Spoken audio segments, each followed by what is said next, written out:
Era uma vez 3 irmãos que estavam viajando por uma estrada deserta e tortuosa ao anoitecer. Depois de algum tempo, os irmãos chegaram a um rio muito perigoso para atravessar.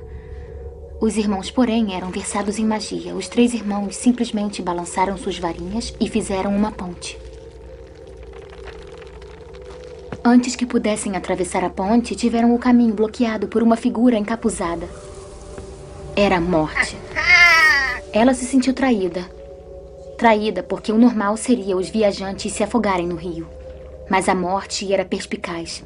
Ela fingiu parabenizar os 3 irmãos por sua magia e disse que cada um ganharia um prêmio por ter sido inteligente o bastante para evitá-la. O mais velho pediu a varinha mais poderosa que existisse. E a Morte lhe deu uma varinha feita da árvore de sabugueiro. O segundo irmão resolveu humilhar a Morte ainda mais e pediu o poder de ressuscitar os entes já falecidos. Então a Morte apanhou uma pedra da margem do rio e a entregou a ele. Finalmente, a Morte perguntou ao terceiro irmão, um homem humilde. Ele pediu algo que lhe permitisse sair daquele lugar sem ser seguido pela Morte. E a Morte, de má vontade, lhe entregou sua própria capa da invisibilidade.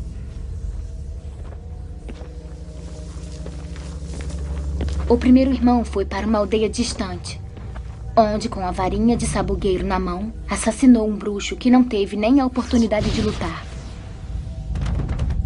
Tomado pelo poder que a varinha das varinhas havia lhe dado, ele seguiu para uma estalagem onde se gabou por sua invencibilidade.